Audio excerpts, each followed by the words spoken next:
Une évacuation, ça peut se passer n'importe quand et n'importe où. Chez soi, à son travail, lors d'une visite, durant ses loisirs. Ça peut être dans le cas d'un feu, d'une inondation ou de toute autre situation à risque. Une évacuation, évidemment, ce n'est pas prévisible. C'est pourquoi on doit s'y préparer pour acquérir les bons réflexes. En quelques minutes, le feu s'est propagé à tous les étages de l'immeuble. Pris de panique, les occupants tentent de fuir sans attendre l'arrivée des pompiers. Le problème de l'évacuation en général, c'est qu'elle repose en grande partie sur le comportement humain. Dans cet immeuble, les personnes accrochées aux fenêtres ont perdu tout sens de l'analyse. Elles ont pris des risques alors qu'elles auraient dû attendre l'arrivée des secours. Sous l'effet de la panique, les gens vont avoir un comportement irrationnel et se mettre en danger. Les 4 personnes qui ont sauté par les fenêtres sont toutes dans un état très grave. C'est quelques minutes avant la mi-temps que le feu a éclaté dans la tribune en bois du stade principal de Bradford, où 3000 spectateurs étaient massés. En 4 minutes, l'incendie s'est propagé et a détruit toute la tribune. Dans l'incendie du stade de Bradford, l'effet de panique est accentué par la rapidité de propagation du feu. Au départ, les spectateurs n'ont pas compris l'importance du sinistre. Ils ont attendu avant de quitter la tribune. Dans cette ambiance festive, à l'extérieur, les spectateurs ne réalisent sans doute pas le danger. Ensuite, ils se sentent pris au piège et se précipitent sur la pelouse. Dans une évacuation, chaque seconde compte. Il faut réagir vite. Il était 23h hier soir au Station Club. Le concert venait tout juste de débuter. Un concert accompagné d'effets pyrotechniques, comme on peut le voir sur ces images amateurs. Soudain, alors que la salle est pleine, l'un des jets de flammes va embraser le plafond. Ici aussi, le temps a manqué. Malgré la fumée qui envahit le nightclub, les spectateurs ne comprennent pas ce qui se passe, sauf un. Il indique aux gens de partir en pointant le doigt vers la sortie. Mais pour beaucoup, il est déjà trop tard. Le feu va se propager rapidement et va tout ravager en quelques minutes. La plupart des victimes se sont dirigées vers l'entrée de la discothèque, alors que d'autres issues de secours existaient. Au large des côtes bretonnes, une vedette accompagnatrice avec à son bord plusieurs dizaines de personnes a été victime d'un incendie. Le feu a pris dans les machines du bateau. Des canaux de sauvetage ont immédiatement été lancés à la mer. L'évacuation des passagers s'est faite dans le calme. Cet incendie, fort heureusement, n'a fait aucun blessé.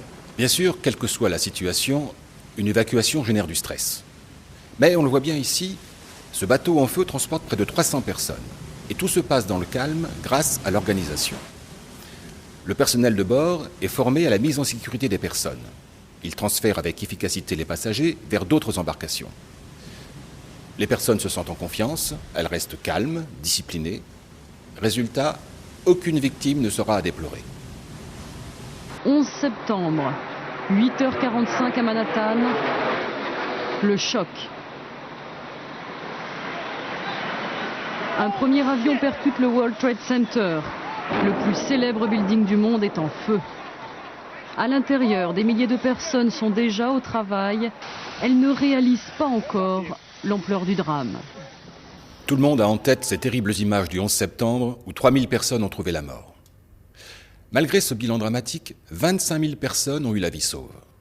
En effet, la plupart des occupants qui pouvaient évacuer ont réussi à quitter les lieux dans le calme. Il faut savoir que dans ces tours, les exercices d'évacuation étaient fréquents. Des équipes étaient formées et chacun connaissait l'emplacement des issues de secours et où elles menaient.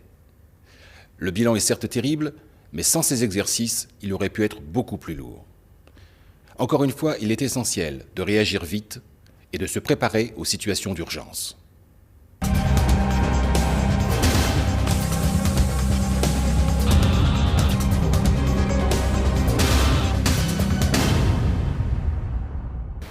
Évacuer, c'est mettre les occupants d'un bâtiment en sécurité en les regroupant vers une zone plus sûre, à l'intérieur ou à l'extérieur. Ainsi, les bâtiments sont construits en fonction des activités qu'ils abritent. Les itinéraires d'évacuation, la largeur et le nombre des voies de passage ont été étudiés pour faciliter le mouvement des personnes. Le nombre, la nature et l'état des occupants sont des éléments essentiels. Les plans d'évacuation vous indiquent l'endroit où vous vous trouvez, les dégagements et les voies de passage à votre disposition en cas de sinistre. Dans un endroit que l'on fréquente régulièrement, on se doit de les connaître. Des moyens sont également mis en place pour diminuer le temps d'évacuation. Les systèmes d'alarme, les signalisations, L'éclairage de sécurité, le balisage sont ceux que l'on rencontre le plus fréquemment. D'autres systèmes, comme le désenfumage, les portes coupe-feu, les sprinklers, donneront plus de temps aux gens pour quitter les lieux en les mettant à l'abri de la chaleur ou des fumées. Tous ces équipements contribuent à la sécurité. Il faut donc savoir les reconnaître et les respecter au travail, pendant sa vie privée et ses loisirs. On l'a vu, une évacuation, ça peut se passer n'importe où. Salle de spectacle, cinéma. Voici le conseil que donnent tous les professionnels. Quand on pénètre dans un lieu que l'on ne connaît pas, il faut repérer les issues de secours. Un simple coup d'œil suffit. Et en cas de problème, on saura agir correctement avec beaucoup moins de stress. Rapidité, bon réflexe, voilà l'essentiel. La connaissance des règles de l'évacuation et un entraînement régulier feront le reste.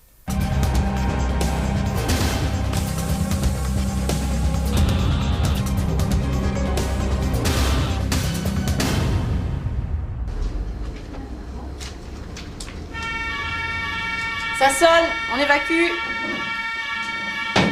On sort. Allez, on évacue. On évacue. Vous faites souvent ce type d'exercice ? Absolument. C'est la seule façon d'évaluer les difficultés qui peuvent se présenter. Beaucoup de paramètres entrent en jeu. La nature du danger ou sa manifestation, l'état des voies d'évacuation, la densité de personnes au mètre carré, les facteurs humains. Tout cela va influer sur le temps d'évacuation. S'entraîner permet d'identifier les risques, de les prévenir et d'acquérir de bons réflexes.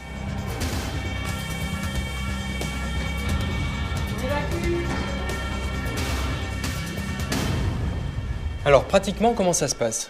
Vous l'avez vu, quand le signal d'évacuation retentit, il faut cesser son activité et se diriger vers le point de rassemblement. Surtout accompagner les visiteurs, car eux ne connaissent ni les locaux ni l'organisation en place. Ne prenez pas les ascenseurs, restez calme et discipliné. Suivez les guides, ils ont été formés, ils connaissent les voies d'évacuation.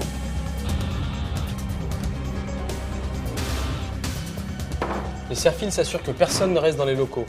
Ils empêchent quiconque de revenir en arrière, sauf les équipes d'intervention. Lors d'une évacuation, le stress peut être augmenté par la fumée, par le bruit ou par la réaction des autres.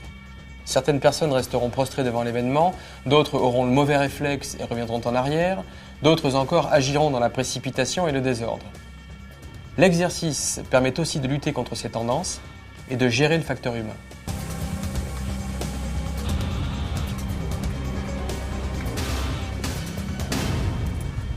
Ici, tout se passe bien.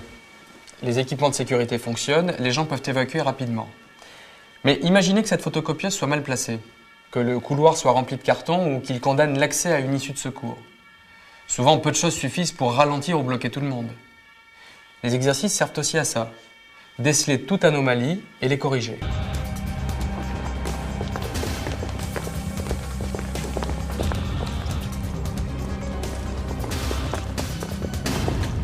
Voilà, les personnes sont mises hors de danger.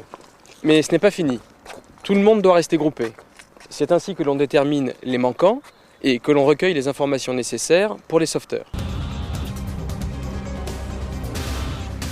Camille, Françoise, Katia, Michel...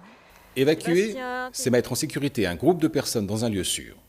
Ici, c'est à l'extérieur, mais cela peut être à l'intérieur même d'un bâtiment où les occupants seront transférés dans une zone sécurisée. C'est souvent le cas dans les hôpitaux, par exemple. Quel que soit le lieu, une évacuation ne s'improvise pas. Elle nécessite une bonne organisation et des exercices réguliers qui seuls permettent d'acquérir les bons réflexes et de vérifier tous les points de sécurité.